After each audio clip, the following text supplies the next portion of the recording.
Seja muito bem-vindo ao Lideranças Empresariais desta noite, um espaço de reflexão sobre temas relevantes para o país, em parceria com o LIDA, a Associação de Líderes Empresariais. Hoje falamos da economia do mar, um assunto que muitos dizem poderia ter salvado Portugal, mas que fora, afinal, esquecido na história. Muitos dizem mais, dizem que fora um não assunto. Mas Portugal tem de partir para o mar. A Europa é o continente mais marítimo do mundo, o nosso país tem a maior zona económica exclusiva da União Europeia e tem o mar, o imenso mar Atlântico, com todas as enormes potencialidades. O mar não é um obstáculo, é um produto nacional. E é precisamente isso que hoje debatemos com a presença de Manuel Pinto de Abreu, é secretário de Estado do Mar, António Nogueira Leite, membro do Comitê de Gestão do LIDE Portugal, Miguel Marques, partner da PwC e Helena Vieira, CEO da BioAlvo. Muito obrigada a todos por estarem neste programa e nesta reflexão sobre a economia do mar. Senhor Secretário de Estado, gostava de começar por si, por lhe perguntar o que acha que correu mal no passado. Quando é que Portugal virou as costas ao mar? Bom, quando é que Portugal virou as costas ao mar? Será difícil identificar um momento. Eu penso que aquilo que fizemos não foi virar costas, foi lentamente deixarmos de ter uma aposta clara no mar. Isso sim foi o que passou. Porque nós continuamos a ter, desde sempre, marinha mercante, escoámos os nossos produtos através dos nossos portos. Não tivemos foi a capacidade de saber realmente transformar todo o potencial que tínhamos e levá-lo ao mais alto nível que era exigido para que o mar fosse de facto, ou se tivesse tornado de facto um elemento definitivo de aposta da economia nacional. Portanto, a grande diferença é que agora temos que tentar de alguma forma partir de um trabalho que ficou por fazer. Estamos num ponto um pouco atrasado e, portanto, vamos ter que o recuperar. Mas acha que há muito trabalho por fazer e toda essa estratégia que não foi repensada no mar, ainda há tempo, é recuperável ou não?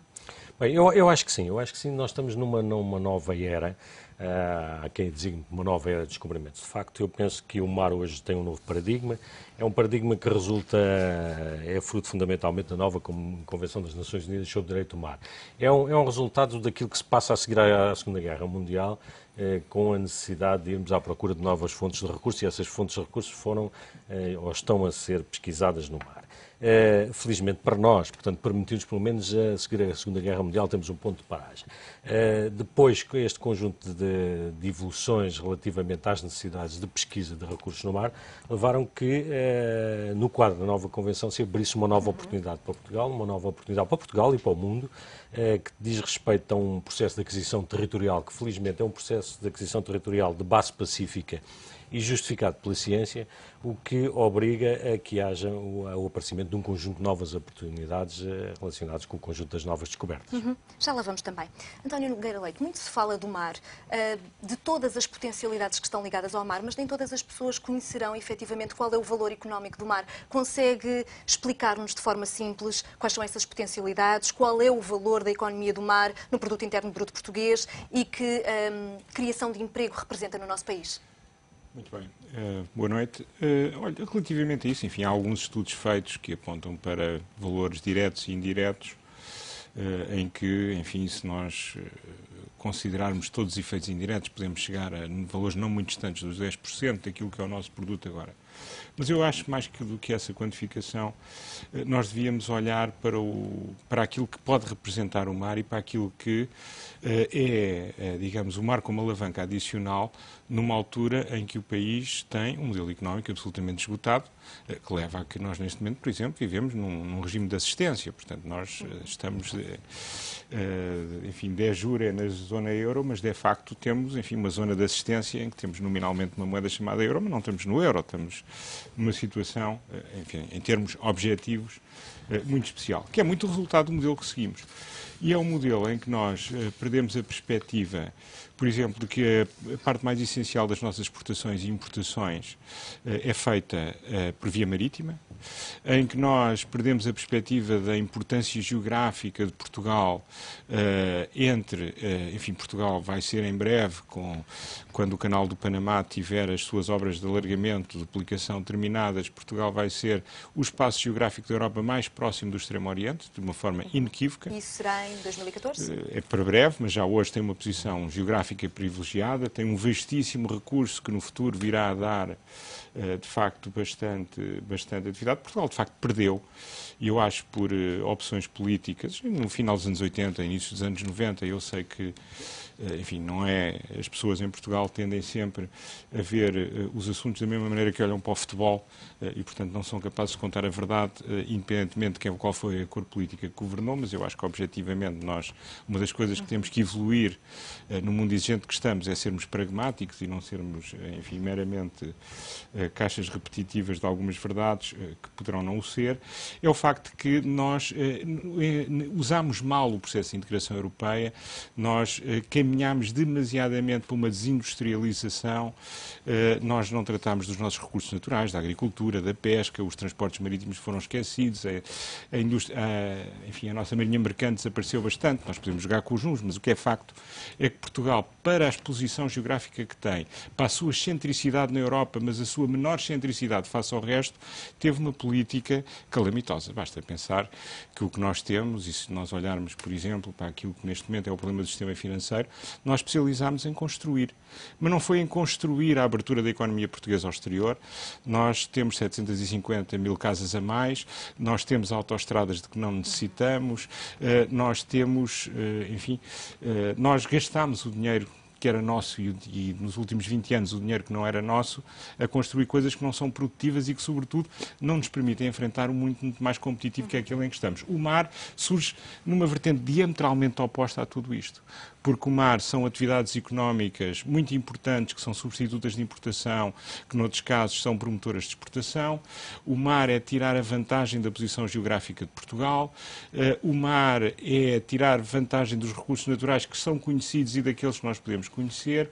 O mar é e tem sido fonte de algumas atividades em que Portugal está, de facto, na ponta tecnológica e na ponta, eu diria, não da inovação, mas do desenvolvimento de novas tecnologias que vão temos exemplos, digamos, tudo o que é produção alimentar num mundo com recursos cada vez mais escassos nessa área, para a população que temos, em crescimento, que tem a ver com, como eu já disse, os transportes, e essa é uma questão muito importante que tem sido nos últimos 20 anos não suficientemente trabalhada, tem a ver com a própria produção de energia, aí sempre com um papel complementar relativamente àquilo que é essencial, mas onde nós poderemos ter alguma relevância, tem a ver com, enfim, a interoperacionalidade do nosso sistema de transporte e de comunicação, tem a ver com aquilo que é inelutável e do qual não podemos escapar, tendo ou não tendo dinheiro, que é a nossa presença numa economia global cada vez mais competitiva, onde os nossos recursos no mar e a nossa capacidade de aproveitar os recursos do mar é uma das condições necessárias, não é certamente suficiente, mas é uma das condições necessárias para que o país possa ter futuro e que passemos da economia do botão à economia da produção digamos, à verdadeira riqueza, a riqueza que nós criamos, não à riqueza dos empréstimos que nos deram e que agora acabaram. Eu pegava já nessa sua questão, dessa passagem que é absolutamente necessária, para lhe perguntar como é que isso é possível nesta conjuntura extremamente recessiva que Portugal vive, como é que é possível apostar na economia do mar, sem dinheiro, sem grandes apoios por parte do Estado, que não deverá ter grande margem para ajudar os empresários, linhas de financiamento. Como é que é possível apostar na indústria, na economia do mar? Muito boa noite e uma muito boa pergunta. Uma pergunta difícil de responder. De facto, estamos num período de crise, caracterizada por problemas de financiamento, crise soberana, mas, acima de tudo, hoje aqui acho que me cumpre também como especialista falar um bocadinho de esperança, não é? E nesse sentido acho que há solução. As dificuldades são conhecidas, de facto há escassez de meios financeiros. No entanto, é preciso ter em conta que estamos na Europa e também há boas coisas da Europa. Ou seja, a Europa está a pensar, como foi muito bem expresso na Conferência do Atlântico, em atribuir verbas específicas para o mar, e há que saber aproveitar. Há que saber aproveitar também a nossa história e o legado que temos no Atlântico Sul, e países como Angola ou países como Brasil têm necessidade de construir infraestruturas nessas áreas e têm a liquidez suficiente para pagarem essas infraestruturas. Nós temos a responsabilidade de saber demonstrar que conseguimos ser solução para esses países. Mas isso depende de quem? Depende dos empresários, depende do governo, depende de mudar mentalidades e mostrar aos jovens que o mar não é uma coisa do passado. Há potencialidades, há oportunidades de emprego. Como é que se muda essa mentalidade? Outra boa pergunta e difícil de responder, mas eu gostaria de responder da seguinte forma. Eu acho que depende de todos nós. Certamente o Governo tem as suas responsabilidades, tem que fazer o seu papel, mas penso que também compete aos empresários tomarem as iniciativas e proporem as soluções para serem apoiadas pelo Governo. Acho que a responsabilidade está em todos nós. Precisamente, temos aqui ao lado uma empresária da Bioalvo e que eu gostava que começasse, antes de mais, por explicar de forma simples aos telespectadores o que é Bioalvo, o que faz e como é que aproveita os recursos do mar. Boa noite, obrigado pelo convite. A Bioalvo é uma das jovens empresas de biotecnologia marinha, neste momento em Portugal. O que é que nós fazemos?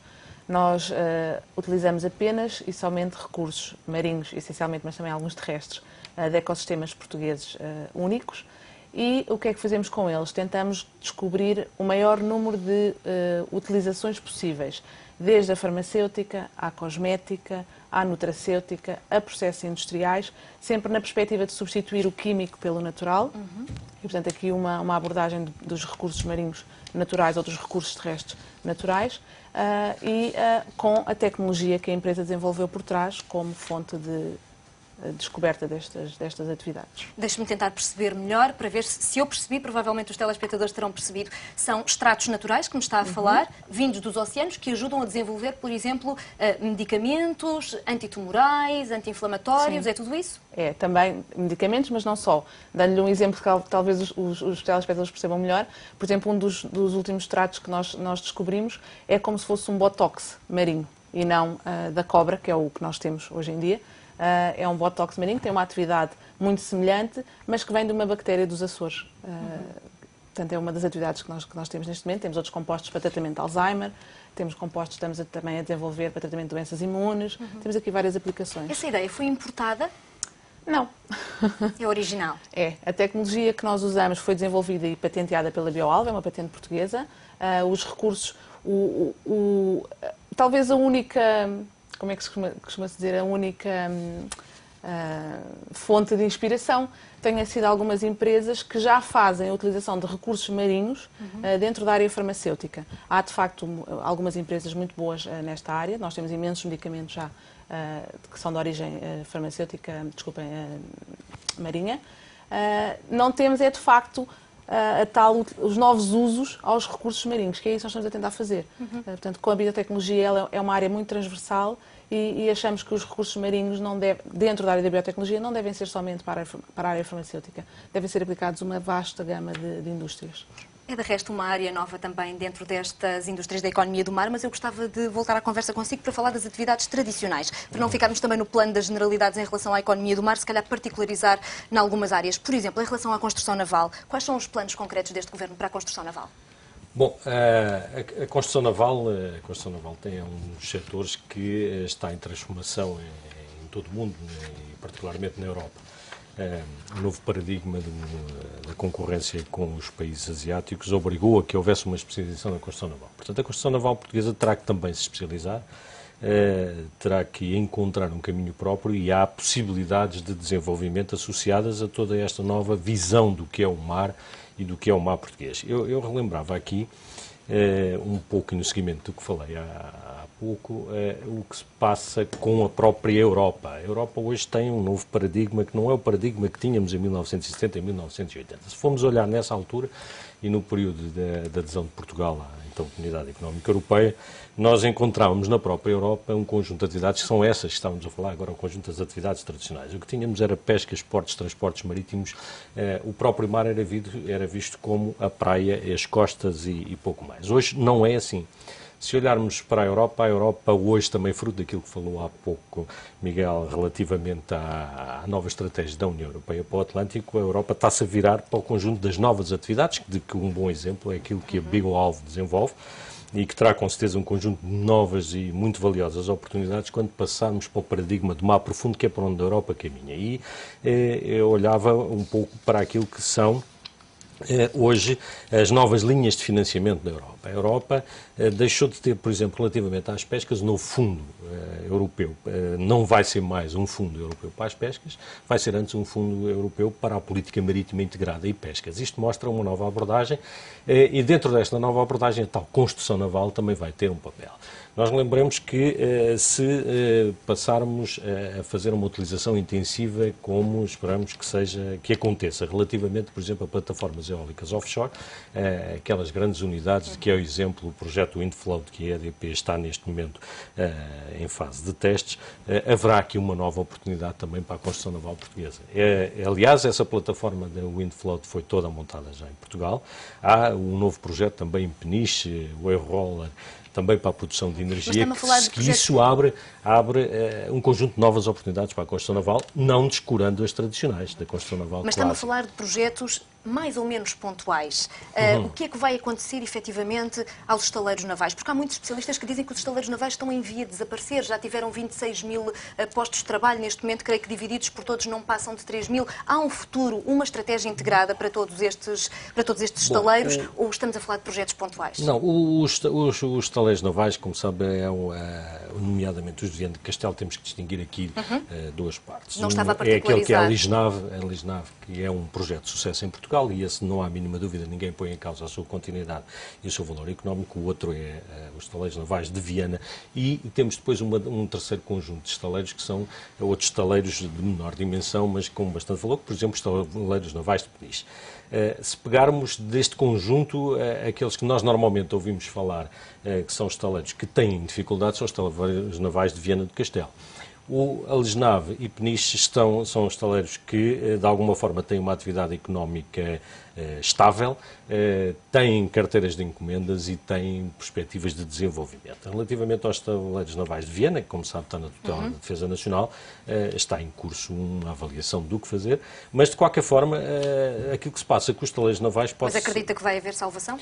Eu acredito que sim, que é possível encontrarmos aqui vias de solução, como também é possível encontrar para outras atividades. Mas que passam pela venda? Podem ou não passar pela venda, eu penso que agora é uma questão de oportunidade certa. Também precisamos de ter alguma fortuna, para que apareça uma ponta de solução. Gostava de ter a sua opinião também em relação aos estaleiros navais. Há futuro para a construção naval em Portugal? Eu não iria, por razões óbvias, falar de casos concretos, porque, enfim, neste momento não tenho a liberdade que sempre tive de dizer o que pensava e, portanto, se o fizesse, iria criar um problema para mim próprio que não vou fazer. Mas o que eu lhe posso dizer é que a indústria da construção naval é uma indústria globalizada. E, portanto, nós temos que ter os nossos aparatos industriais um pouco por todo o mundo, e Portugal não é exceção, geridos da forma mais eficaz, com trabalhadores motivados, com ênfase clara na produtividade, devidamente capitalizados e, enfim, com as valências da arquitetura naval, de construção naval, devidamente salvaguardadas e desenvolvidas. E, portanto, isto é uma indústria extraordinariamente competitiva. E em Portugal temos, enfim, exemplos de entidades que se foram preparando e racionalizando, e temos outras entidades que ficaram para trás e, portanto, são um problema neste momento para todos nós, porque todos nós somos stakeholders do Estado, todos nós pagamos impostos e, portanto, é um problema para todos. Portanto, aqui a questão essencial é que, hoje em dia, os estaleiros navais, nomeadamente na Europa, não são uma atividade protegida e, portanto, as pessoas ou são eficientes e capazes e geram resultados, ou não são eficientes e capazes e são um problema. E, portanto, é esta a questão. É uma indústria importantíssima. Portugal teve grandes valências. Portugal teve os maiores estaleiros de reparação naval do mundo. Ainda hoje tem na Lisnave, na Mitrena, de facto, grandes capacidades e grande sucesso na reparação naval. Portugal tem, enfim, também alguns flops recentes na construção naval e é evidente que a produção de flops gera problemas para os acionistas e, enfim, o Governo, neste caso, é quem tem tratado o problema. Portanto, agora, que é uma área onde houve valências em Portugal, onde essas já podem ser mais desenvolvidas, onde nós já perdemos algumas que temos que ir buscar fora, porque já não temos hoje em dia, numa perspectiva competitiva, por exemplo, a arquitetura naval, as valências que já tivemos no passado. E, portanto, mas é uma área onde eu acho que a nossa localização, enfim, das competências do passado deveriam ser devidamente enquadradas e aproveitadas, mas com critérios de eficiência, critérios de racionalidade e não com uma visão passadista da organização, como ainda existe em alguns casos, tirar aqui algumas oportunidades. Mas só para dizer um outro ponto que há bocado falou, num exemplo que é o seguinte. Esta questão do mar, para tirarmos partido das nossas valências, é uma questão nacional. Dou-lhe um exemplo. A aquacultura é um aspecto muito importante. É mais um que eu tenho aqui na minha lista. Mas se eu lhe disser que o promotor do projeto da aquacultura de Mira, que é de longe o maior projeto que nós temos em Portugal, está sujeito num país com as condições de Portugal a todo um conjunto de procedimentos, que mesmo sendo um projeto PIN, entre a altura da decisão e o início da operação do projeto, não digo o início da rentabilização do projeto, é o início da operação do projeto, com PIN, com toda a capacidade, são 19 meses. 19 meses à espera de Quando na licenciamento. Galiza ou na Noruega, por não se falar na Galiza, que é perto e, portanto, podem dizer que em Espanha é diferente, mas se pensarmos na Noruega, estamos a falar em períodos muito mais curtos. Um promotor que não seja PIN, estamos a falar, digamos, num time to market que não é compaginável com as circunstâncias de hoje. Porquê? Não é, enfim, o seu Estado de Estado e o Ministério onde está não tem culpa disso, porque chegaram há pouco tempo, mas temos aqui todo um conjunto de stakeholders isolados, todo um conjunto de soluções que são impostas aos projetos em Portugal, que não são impostas em países tão atrasados como a Noruega. Mas eu acho que temos culpa. Eu acho que temos culpa porque... Não, é que não o queria amassar. Não, alguém há de ter culpa, como é evidente. Agora, no anterior não é um problema de agora, é um problema que não, é um problema de passado. Não, e é um problema que é muito difícil de resolver, exatamente, porque o poder não está em quem manda, não está no seu secretário de Estado, não está porventura nos seus antecessores, muitas vezes o poder está nos técnicos que estão aí numa multiplicidade infindável de organismos, de entidades, de repartições, que são um verdadeiro entrave, criam uns verdadeiros custos de contexto que não nos permitem, também na área da economia do mar, tirar partido das potencialidades que nós temos. E isso tem um custo de oportunidade tremendo para o país e é mais um dos contributos para a situação lamentável em que estamos. Aliás, a Bioalvo sabe bem isso. E repare, eu dou o exemplo da Noruega, porque é uma situação concreta e que posso fundamentar e documentar, e não faz sentido que num país, na situação de Portugal, nós tenhamos a veleidade de impor todo um conjunto de constrangimentos aos projetos que implicam abatement costs, como dizem os economistas, que não existem em países subdesenvolvidos como a Noruega ou como a Suécia. Não é? Pegando nessa questão dos custos, eu se calhar falava também consigo, relativamente a esta questão dos custos, o diagnóstico que está feito são os custos, é a desburocratização, a eficácia, relativamente ao setor portuário, também é um setor importante. O que é preciso fazer ainda? Quais são os maiores problemas, ou se quiser, pelo lado mais positivista da questão, os maiores desafios? Falar de portos, hoje em dia, é falar de uma boa parte da economia do mar. Eu diria que portos e transportes marítimos em geral na economia do mar é um dos setores a nível mundial mais robustos. Talvez a seguir, ou a par da energia. Mas portos em Portugal, dado o bom trabalho das equipas de gestão de portos, têm evoluído muito. Muito se fez nos portos em Portugal. Mas também muito há que fazer. Como já foi falado aqui, nós temos uma posição geográfica entre o Atlântico Norte e o Atlântico Sul, entre o Mediterrâneo e o Canal do Panamá, privilegiada. Só que se não fizermos por atrair barcos a Portugal ou fazer sair barcos de Portugal, certamente os barcos irão parar a outros portos. Como é que isso se faz na prática? Isso é uma pergunta bastante direta e certamente os especialistas de portos estarão em melhor posição do que eu para responder. Mas é preciso certamente ser mais competitivo, baixar os preços nas alfândegas, eu acho que é preciso ser mais sofisticado, ou seja, devemos ter uma orientação para o cliente. O que é que o cliente dos portos necessita? Porquê? Porque isso não acontece nos portos portugueses? Acontece, só que às vezes gerir portos é bastante difícil, porque são estruturas pesadas, que necessitam de investimento pesado, e as embarcações variam muito mais rapidamente.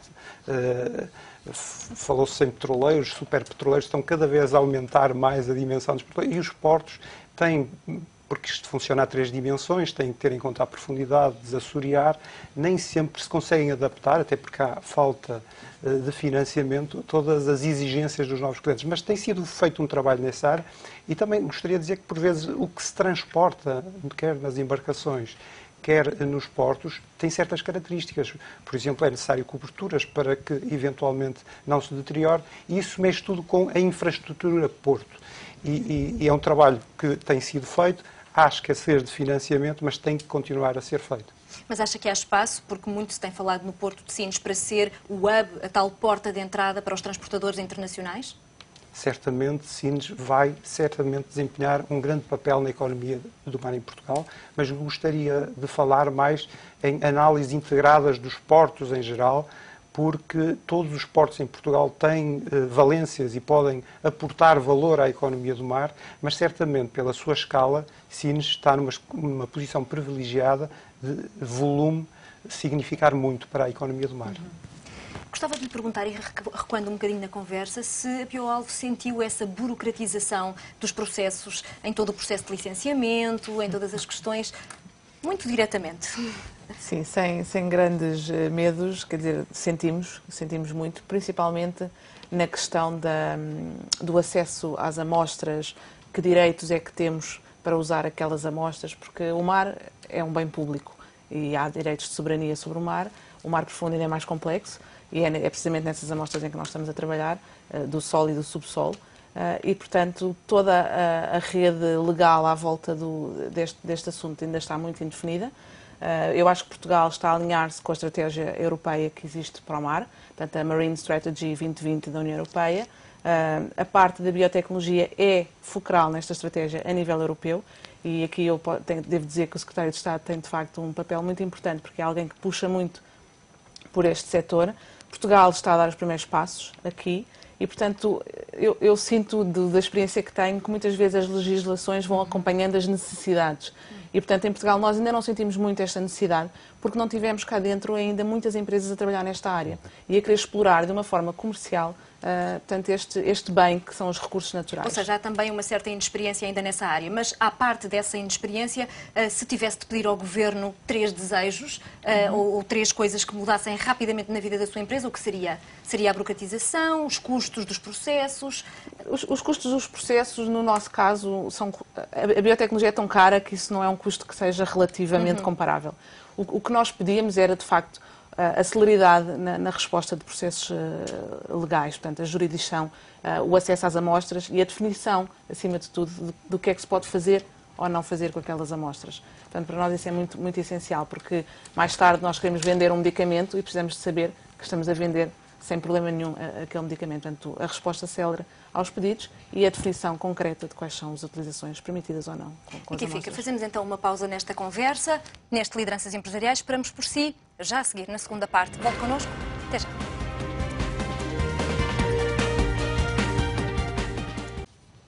Seja bem-vindo de novo ao Lideranças Empresariais, hoje numa reflexão sobre as potencialidades da economia do mar. E retomava a conversa consigo, Sr. Secretário de Estado, para lhe perguntar se quer responder a esta questão da desburocratização e também dos licenciamentos. Quero, efetivamente. Bom, um primeiro aspecto que eu gostaria de focar é que uma das mudanças que temos que fazer é precisamente não estarmos à espera que a necessidade surja. Nós temos que liderar e penso que ultimamente, sobretudo após a Comissão Estratégica dos Oceanos, temos liderado no pensamento estratégico, temos que passar a liderar agora na ação. Esta questão do licenciamento, eu penso e está neste momento já a ser trabalhada a questão de o simplificarmos, de o tornarmos um processo ágil e rápido. Se não for assim, nós não conseguimos tornar, por muito valor que tenhamos, ou por outra, por muito potencial que conseguimos demonstrar que o nosso oceano tem, nós não vamos conseguir atrair investimento. Não vamos conseguir atrair investimento e não vamos conseguir dar possibilidades a empresas como a Bioalvo de realmente criarem o valor que é devido naquilo que nós temos, seja na nossa coluna d'água dos nossos oceanos, seja no fundo do oceano. Portanto, é um processo fundamental, este processo não só do licenciamento da utilização do espaço marítimo, que é um ponto fundamental, como também o licenciamento das atividades e do aproveitamento daquilo que conseguimos. O que é que tem em mente como estratégia? Aquilo que está a ser feito, neste momento já está concluído uma identificação de todos aqueles processos em que há interação entre quem concede o licenciamento e quem o pede. Portanto, temos esses processos perfeitamente identificados e aquilo que estamos a tentar fazer é criar, para já, um modelo mais simples de licenciamento e depois tentarmos arranjar aquele modelo do balcão único também para quem quer fazer o licenciamento. E, sobretudo, que as respostas sejam mais céleres.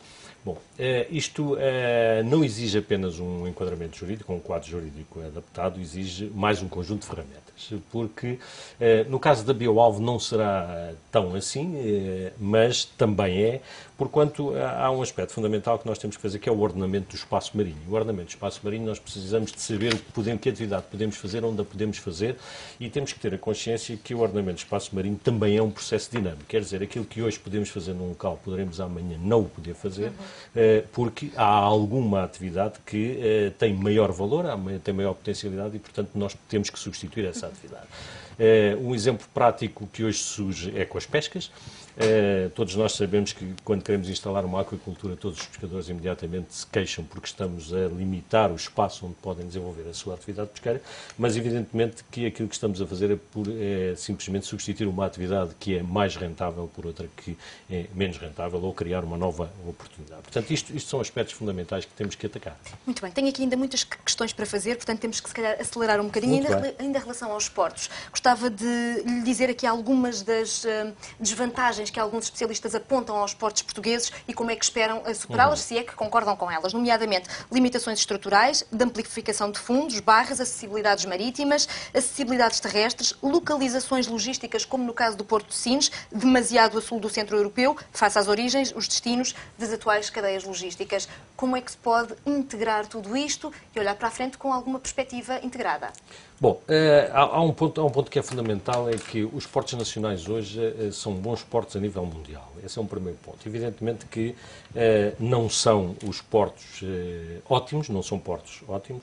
Há com certeza um caminho a percorrer e há um caminho a percorrer que o primeiro passo já foi dado, está praticamente concluído, que é a separação de duas atividades fundamentais. Uma que é a atividade económica em si, a outra que é a atividade que é a regulamentação das atividades que decorrem nos portos. E isso, como sabe, na nova lei orgânica do Governo, a atividade económica está atribuída ao Ministério da Economia, a regulamentação de, portanto, toda a atividade dos portos fica no Ministério da Agricultura, Mar, Ambiente e Ordenamento do Território. Só isto vai permitir um novo paradigma de funcionamento dos portos. Por outro lado, há um novo alinhamento dos portos a ser desenhado, que oportunamente será dado a conhecer, e tudo no sentido de realmente alinharmos o desenvolvimento com os portos com as novas oportunidades que estão a surgir, algumas das quais já foram aqui mencionadas. Mas eu penso que temos boas perspectivas.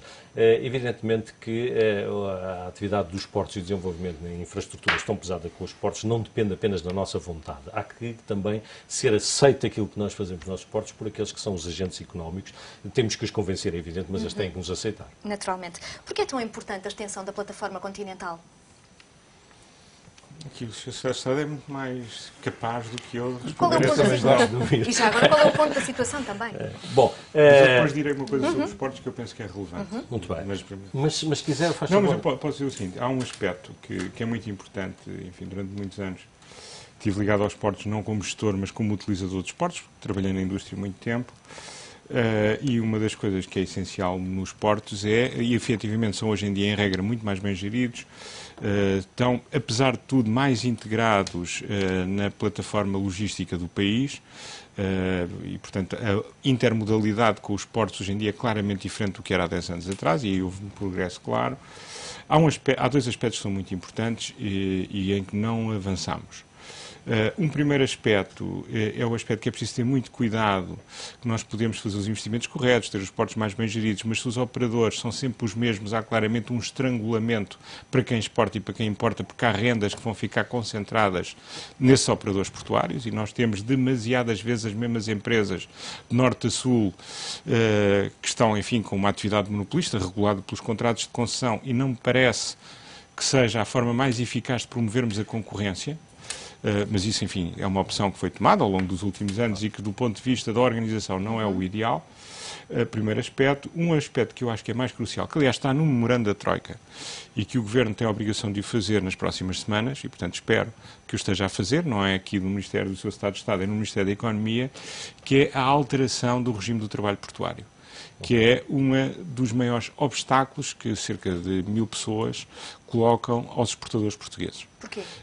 Porquê? Porque eu não lhe vou, enfim, dar grandes exemplos, mas se tivesse a noção do que é que são as regalias, do que é o custo para a nossa atividade exportadora, para a nossa atividade de operação de portos, de um regime absolutamente específico de trabalho portuário, perceberia que, e o que é um facto, que isso é um impedimento importante à otimização da utilização dos nossos portos. Mas são direitos que, enfim, os trabalhadores não quererão abdicar, como se viu, aliás, na última Mas são direitos greve. absolutamente exagerados, e um governo que, enfim, acabou de retirar o 13º mês e o subsídio de férias à generalidade dos portugueses, nomeadamente que trabalham no setor público, tem, para além de ser um compromisso com a Troika, tem a obrigação estrita em todos os planos, até no plano ético, de promover aquilo que em Portugal tem 20 anos de atraso, que é uma adaptação do regime de trabalho portuário à realidade económica da economia competitiva em onde estamos. Não é responsabilidade deste Ministério, mas é responsabilidade do Governo, e a Troika vai cobrar de certeza.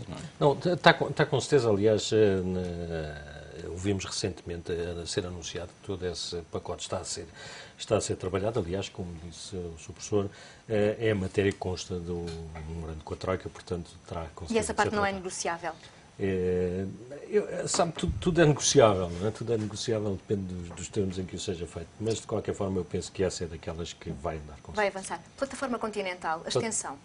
Plataforma continental. Qual é o ponto da situação? Se for aprovado pela ONU, enfim, o que é que vai mudar para Portugal? Eu acho que, ou por outra tenho a certeza, que irá ser aprovado. Não é? A ser aprovado, evidentemente que não há memória de nenhum processo de extensão da plataforma continental tenha sido aprovado exatamente nos termos em que foi proposto. Há os dois casos em que há um retrocesso da área, há o outro em que a própria Comissão de Limites da plataforma continental aconselha que haja mudança de estratégia e, portanto, proponha mais área. Bom, o caso português está entregue à proposta de extensão. Há muito trabalho a fazer e continua a ser feito, no sentido de reforçar algumas das reclamações que estão contidas na submissão apresentada. O processo aguarda agora a nomeação de uma subcomissão que vai fazer a avaliação formal e técnica daquilo que Portugal reclama. Está um pouco mais acelerado e, portanto, pensamos que será possível que ocorra mais cedo do que aquilo que estávamos a contar e, portanto, eventualmente já em 2015. Havia um especialista que dizia que se houvesse esta extensão, efetivamente, que Portugal ficaria com uma extensão marítima equivalente ao território da Índia. Isto para as pessoas perceberem. Mas em termos de potencialidades, o que é que isso significa? Significa mais minerais? Significa mais cobalto que haverá perto da zona dos Açores? O que é que isso significa para Portugal? Mais potencialidades, mais negócio? Certamente mais potencialidades, muito provavelmente mais negócio. Uma área do tamanho da Índia, debaixo do oceano. É preciso também referir que o Atlântico é um oceano bastante profundo. Há profundidades superiores a 4 mil metros quadrados, 4 km quadrados, 5 km quadrados. Só para terem uma noção, um bom submarino tripulado, se for aos 600 metros de profundidade, já vai longe. Portanto, quando estamos a falar de profundidades de 4 mil quilómetros, 4 km de profundidade, peço desculpa. Estamos a falar normalmente de descidas com veículos não tripulados, e depois penso que o professor Manuel Pintapré poderá falar um bocadinho da nossa grande mascote, que é o ROV. Mas dizer que existe a probabilidade de existir minerais como cobre, ouro, prata. O que ainda não está provado é que a extração desses minerais pode ser efetuada em dimensões que permita ser rentável, porque interligando esta altíssima profundidade. Também.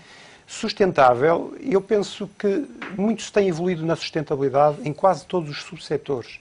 E hoje em dia começam a haver, não são muitas, mas são empresas no topo da tecnologia que têm uma noção clara do que é a sustentabilidade e certamente dentro de um princípio de que sustentabilidade é sustentabilidade ambiental, económica e acima de tudo social, porque no fundo o ambiente e a economia vão servir as pessoas, que conseguem ou que estão a estudar conseguir extrair afetando muito pouco o ambiente. Gostava de lhe perguntar, e estamos numa fase já de ronda final, recursos humanos. Foi difícil encontrar pessoas especializadas aqui em Portugal? E depois uma outra questão, o financiamento. A biotecnologia académica não é de todo difícil encontrar recursos humanos, porque houve dos anteriores governos, e deve ser dado aqui o mérito, um grande investimento em formação de recursos humanos, estou a falar das bolsas, ciência e de todas as bolsas de doutoramento e pós-doutoramento. Portanto, há muitas pessoas formadas nesta área. Depois, com a particularidade de Portugal tem, de facto, uma grande pool de recursos humanos formados dentro da área da biologia marinha. E, portanto, nós temos, de facto, gente muito boa com top publicações nesta área. O que é difícil encontrar em Portugal? E não é específico da biotecnologia marinha, é específico da biotecnologia em geral. É difícil encontrar pessoas que tenham, de facto, o know-how na gestão e na comercialização, na transferência de tecnologia das universidades para as empresas, que saibam dar valor comercial àquilo que é feito, de facto, na universidade, dentro desta área, para as empresas. Relativamente ao financiamento, sentiram dificuldades? Se precisarem de voltar à banca, como é que vão fazer? À Caixa Geral de Depósitos, já vamos perguntar qual vai ser o papel também da Caixa neste... Sentimos dificuldades, claro, como todas as empresas nesta área, e os 2 últimos anos têm sido bastante difíceis. Temos conseguido levantar dinheiro. Se tivermos que voltar à banca, como é que vai ser? Nós tentamos não ir muito à banca, devo-lhe dizer. Tentamos ter modelos de negócio um bocadinho alternativos, temos o capital de risco, temos clientes que nos pagam e a banca tem sido um papel mais de suporte do que propriamente de apoio direto. Gostava ainda de perceber como é que pode a Caixa Geral de Depósitos, como sendo o banco público que quer apoiar PMEs, também dar aqui um impulso às empresas numa época particularmente difícil. Eu ia só dizer uma coisa antes disso, que é o seguinte: projetos deste tipo são tipicamente projetos, aliás, esse é um dos grandes problemas da economia portuguesa, a razão que estamos aqui, é que nós temos, muitas vezes, os promotores, grandes, pequenos, médios, põem financiamento onde devia estar capital. Ou seja, um dos grandes problemas, e nomeadamente nestas atividades, são atividades com muito risco, que não devem estar sujeitas ao financiamento bancário, mas onde tem que haver capital. O que tem havido em Portugal muito pouco é uma estrutura de capital de risco, e as capitais de risco públicas têm tido, de facto, muito pouco sucesso. E isto é, enfim, é uma história de 20 anos. E as privadas, infelizmente, também são muito poucas. Não há venture capitalists, há alguns business angels. Eu atuei como business angel a título privado e há meia dúzia de pessoas que fazem isso. Mas não há uma estrutura naquilo que é essencial às empresas aqui, que é capital. E depois, financiamento. E o grande problema da economia portuguesa é que nós metemos financiamento onde tinha que haver capital. Dito isto, a Caixa é a quarta marca mais reconhecida pelas PMEs como a quarta marca portuguesa mais ligada ao mar, a quarta mais importante em reconhecimento das PMEs. É o banco, claramente, mais, enfim, reconhecido como estando mais ligado a esta matéria. Nós vamos, enfim, temos um conjunto de produtos que podem ser utilizados e que existem, e nós vamos lançar em breve 4 iniciativas. Uma que é chamada Oferta Caixa Mar, que é uma oferta integrada de produtos e serviços para PMEs, seja produtos de poupança, produtos de investimento, financiamento, dedicada à economia do mar. Temos também, vamos fazer também uma nova, enfim, há uma área geral de apoio ao empreendedorismo, onde vamos ter uma oferta para todas as áreas e um segmento especial para a economia do mar. Vamos ter, e eu vou terminar aqui, é que temos muitas coisas, e nem todos os bancos têm muitas coisas para anunciar para as PMEs do mar. Temos um outro aspecto muito importante, que é o PME Blue Label, que é um selo que distingue as PMEs de mérito na área, enfim, na economia do mar, e que depois permite um acesso privilegiado a uma panóplia de produtos que nós temos, quer na vertente de investimento, quer na vertente de financiamento, quer, enfim, uma série de outras vertentes. Fica também essa boa notícia. Sr. Secretário de Estado, para terminar, há ou não esperança para esta economia que muitos chamam a economia azul? Bem, eu acho que há certeza. Eu acho que há certeza. Temos aqui o financiamento e o capital a aparecer, temos a vontade e, portanto, só nos basta termos a determinação de continuarmos com esta dedicação ao mar para que realmente ele saia vencedor. Meus senhores, minha senhora, muito obrigada por esta reflexão em torno de um tema tão importante e que nos é histórico, mas que pode ser também o futuro. Fica por aqui este Lideranças Empresariais. Nós esperamos por si daqui a 15 dias e é rigorosamente a não perder. Até lá.